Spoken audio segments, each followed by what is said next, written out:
Hi cuties, my name is Hanako Kozumi and this is the channel Nerdy Nekoma. Everything here is about Haikyuu chat stories and fanfic. Thanks for joining us today. If you like this video, please consider subscribing and leaving a like.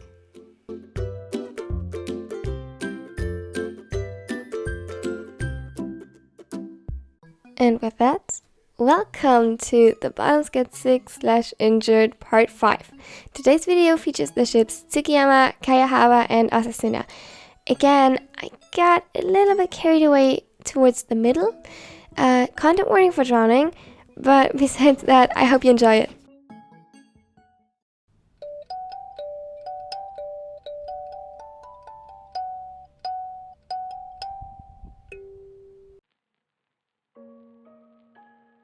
Yamaguchi hated being sick.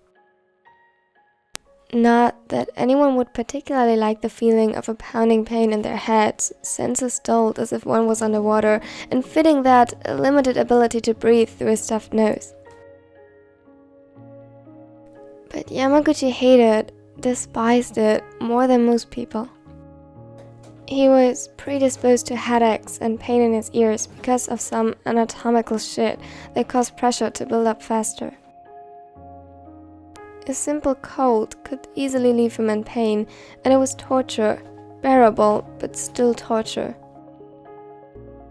He spent the day in bed and tried to sleep, and hopefully wake up in a better condition, but his inability to breathe made sleeping challenging. In the end, he just settled for trying to not die of boredom, since most displays would worsen the headache, so he stayed away from his phone and TV. It was so frustrating. At some point, he had lost his sense of time hours ago. Voices echoed from downstairs. At first, he just assumed that his mom got a package or that one of the neighbors came over for a chat, but then he heard steps climbing up the stairs, and suddenly a very exhausted Tsukishima appeared in the doorframe. Okay. He tried lifting his head to get a better look at his boyfriend, who was still panting and leaned onto the doorframe for support before walking up to him.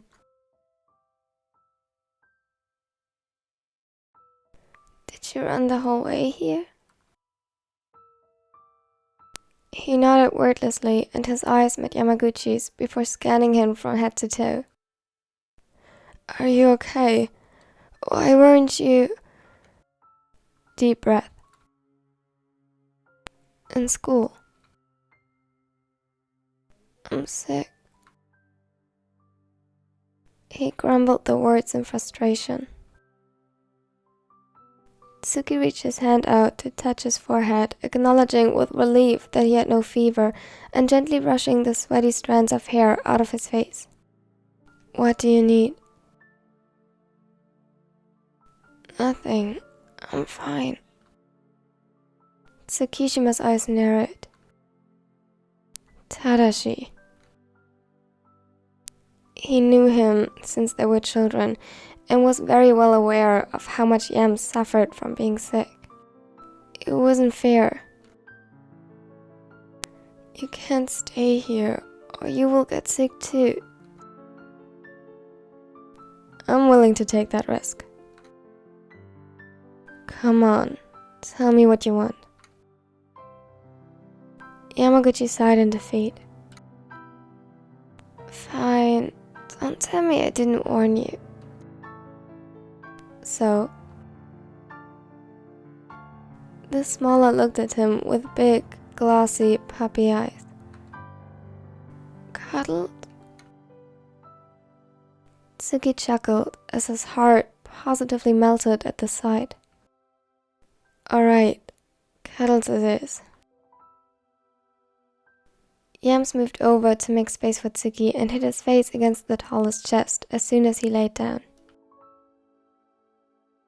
The middle blocker rubbed soothing circles over his back and made sure he was comfortable.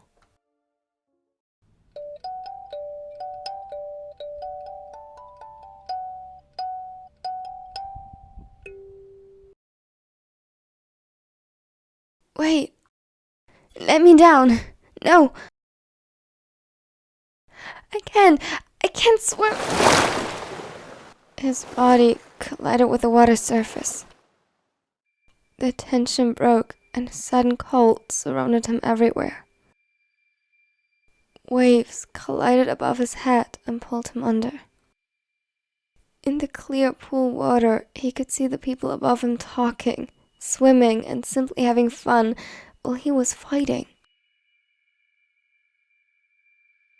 Every attempt of forcing a scream out of his lungs was in vain, and the pain was overwhelming. Darkness tore at the seams of his vision, and he pressed his lips together in a last attempt to save the air still in his lungs.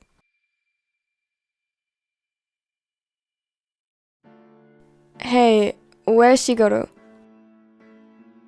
Kiyotani stared at the other darkly, but he didn't even seem to notice.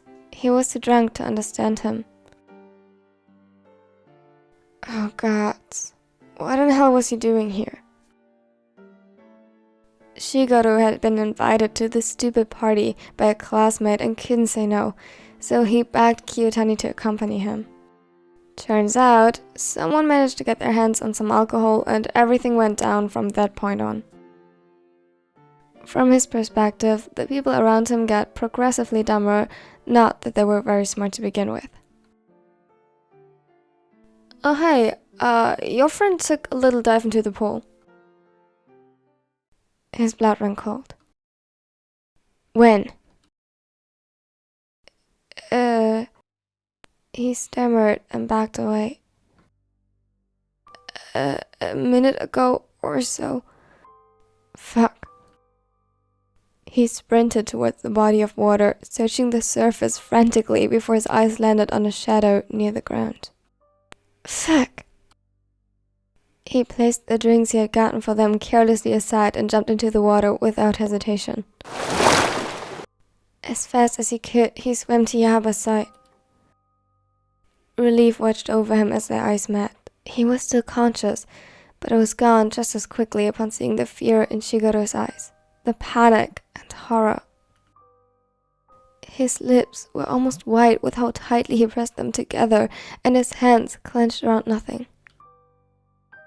Kiyotani was quick to grab him by the waist and guide both of them back to the surface. As soon as they parted the water surface, Yahaba gasped for air and started coughing violently. They both were breathing heavily by the time they made it out of the pool, drenched in water. Hey! He caught his breath, fighting the cough tickling in his throat.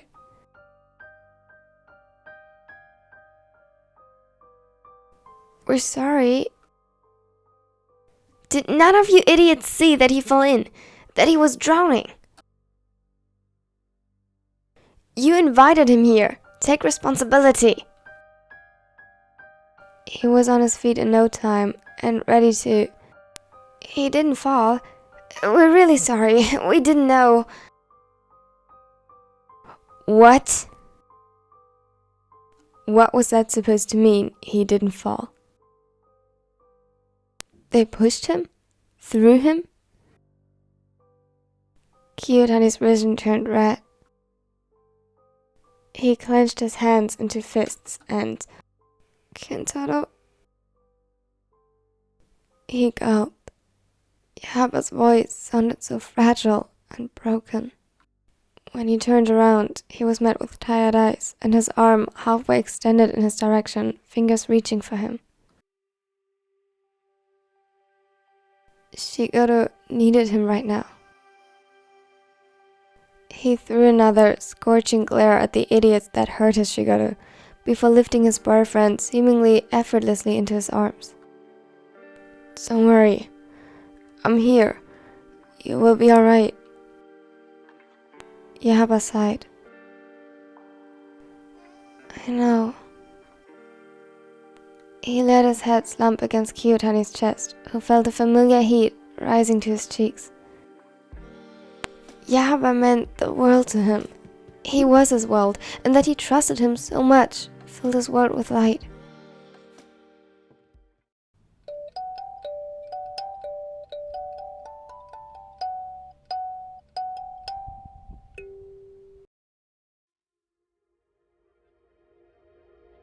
Sammy?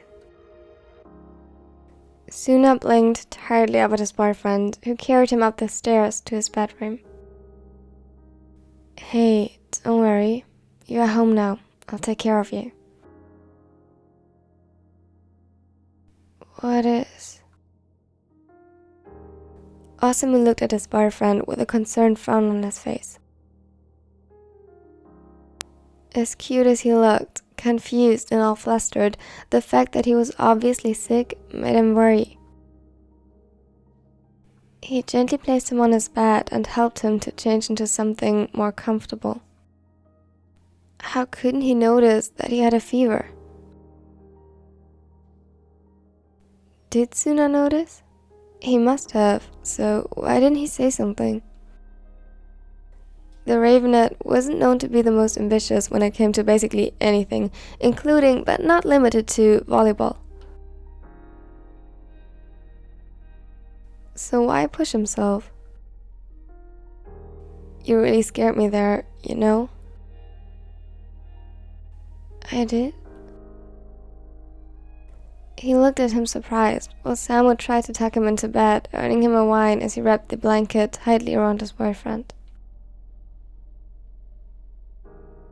You did, don't you remember? You almost fainted while training. Took you a few seconds to be back with us, about the same amount of time it took us to notice that you were running a fever. Huh. Osamu sighed and leaned closer to kiss his forehead, his worry spiking as he felt just how hot the skin felt. Give me a second. I will get the thermometer. Within a few minutes, he was back, holding the device to the same spot he kissed a few minutes prior. 38.6 degrees Celsius. That was close to being a high fever. Osamu gulped. If your temperature rises any higher, we might need to bring you to a hospital. Suna groaned and turned around. Hey, it's just to make sure you're alright. It's just a cold. Even if that's the case, a high fever can be dangerous. Then just give me some fever-reducing medication or something. I don't think that's necessary yet. Besides, if fever is induced by your own immune system to defend your body, as long as it stays within reason, you should just try to sleep through it. Suna didn't seem to be satisfied with the answer and just huffed. Osamu gently nudged him, or rather the blanket burrito that was currently his boyfriend, in the side.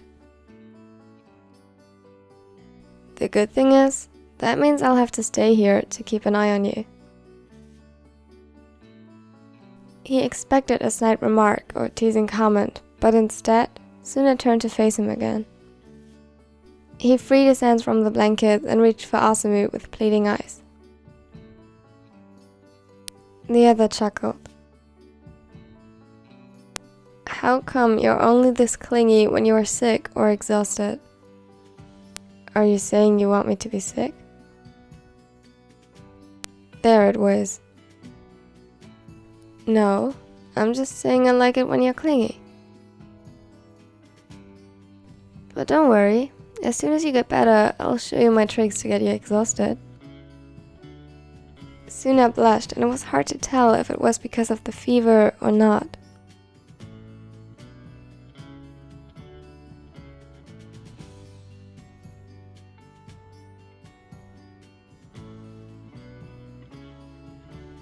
Thank you for watching till the end. I hope you liked this final part. If you did, consider leaving a like because it really helps my channel grow.